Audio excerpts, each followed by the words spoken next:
I just, couldn't fathom how they could be there. How could there be a worse place in the world to want to live?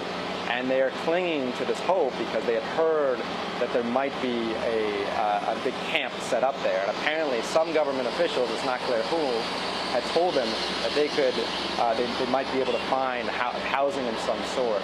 And as a result, they went and claimed their bit of land there. And I asked them, I said, why are you're the only ones here? Why are you here? And they said actually that there were families all over the place would claim land that hadn't been, and you could see here and there shelters that had begun to be constructed.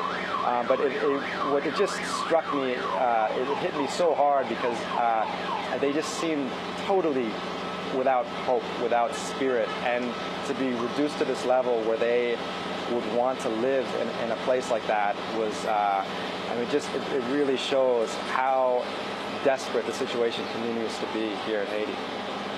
We're talking to Lindsay. He is the D.C. bureau chief for Telesur. He's in Port-au-Prince, has been there since the day after the earthquake. He lived in Haiti for years, certainly knows the story of Haiti. Reed, finally you talk about what Haitians' attitudes are right now toward the United States, toward the U.S. military presence. You were there in 2004 when President Aristide was ousted, was taken out of the country by U.S. military and security, flown off to the Central African Republic. Talk about today, the earthquake, and how that connects to then.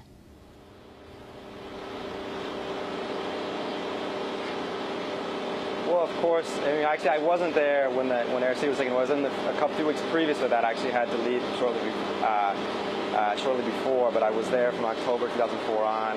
And it's definitely, you see the U.S. troops everywhere. And actually, several days ago, I was in a place called Petchemville Club, which is like the only golf course in Haiti. It's not much of a golf course. But it's a very exclusive club. There's tennis courts. It's a place where very wealthy Haitians and foreigners, Americans mainly go to spend time at the bar and have drinks and play tennis. There's a swimming pool there. And this has been taken over, the club part of it has been taken over by the U.S. soldiers. We got permission, of course, from the owner of the club. And there's 360 of them there, and it's one of the first places that they established their sort of a camp there in the early days, Saturday after the earthquake. And then down the hill on the golf course, there are an estimated 65,000 people, and of course they're separated off. Sort of, there's a cord, a ribbon separating them from the upper part where the club is.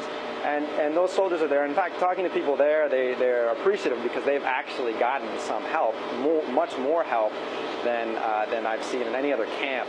And what's interesting is that right in between this club that's been converted into a base actually is right in between the 65,000 people and the ambassador's residence, which is right next door. But I mean, one thing that is striking to me with the soldiers is they just don't. You just have to question how much they're really helping. It's not that they're not helping. I mean, they are helping in logistical ways and whatnot. But if you look at the amount of money that is being invested in having this presence of troops here, and the ways in which they're contributing, I think you have to question that. I mean, just spending a couple hours at the club in the morning. Most of the troops, they're jogging. They have their presence, and it's a security presence. But when I was down in the camp, a 4-year-old child was run over by a water truck that had lost control. That apparently was water from UNICEF. It had UNICEF stickers on it. And I ran up, desperate, and to tell some authority to try to talk to their family, what could be done for them. And I told a bunch of soldiers, and they just sort of shrugged their shoulders and showed a complete indifference. In other occasions on the streets, I've seen soldiers, and I've asked them, where are you going? What are you doing? And often they don't really have a clear idea. And this is a country that had a UN peacekeeping mission before these U.S. troops got here.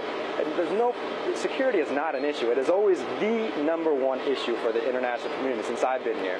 But for the Haitian people, it is not the issue. The issue is the issue is, the immediate issue is hunger. People are hungry, they need water, they need shelter. And the long-term issue is they want to be able to not be dependent anymore. They want to be able to produce. They want to be able to have the possibility of doing that. They want to have investment in this country. They're not concerned about security. So, you have to wonder, why are these troops here? How long will they continue to be here? And how are they really contributing? The attitude, Reed Lindsay, of the European Union dealing with the United States in Haiti right now?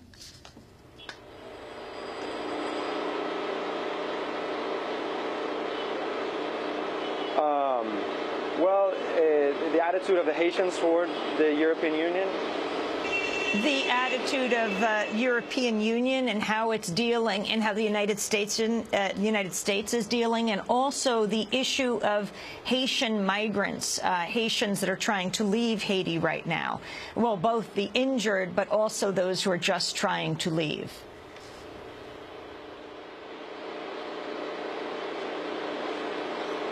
Right. Well, Amy, to be honest, I can't tell you that much about the European Union. I'm sort of out in the streets a lot, and a lot of things I'm oblivious to a lot of important things that are going on here, because the way that we're working in Telesur, sort of everyone has their beat, and my beat has just been going out on the street and talking to people. One thing that I can say is that Haitians are, just because of their history, of their long history and the relationship with and this history of domination, exploitation, not only by the United States, but of course you begin with France, and in recent years, Canada and the United Nations peacekeeping mission. I mean, when I talk to Haitians, they don't see necessarily a U.S. soldier differently than they see a Canadian soldier or a UN peacekeeper. For them, they're all foreign soldiers that are here in their country. And they wouldn't, some are very nationalistic, and they don't want the presence of any soldiers. But mainly, they've seen these soldiers. The UN peacekeeping mission has been here since 2004, and these soldiers have been around everywhere, and they haven't done anything to change the country. And Haitians are very frustrated with that. And you, as a foreigner, even not as a soldier, this is a foreigner, you really feel it, this resentment. Because, for these countries that have been so dominant in Haiti in recent years, the United States and France and Canada, have done, in the eyes of Haitians, they've done very little to help improve the situation, and they're very frustrated for that. Well, I want to thank you very much, Reed Lindsay, for being with us. Reed is in Port-au-Prince right now. He's been there since the day after the earthquake. He is the Washington, D.C. Bureau Chief of Telesur. This is Democracy Now!, democracynow.org, The War and Peace Report. When we come back, we'll be joined by actor and activist Danny Glover. He's just back from South Africa, where he met with the former Haitian President Jean-Bertrand Aristide.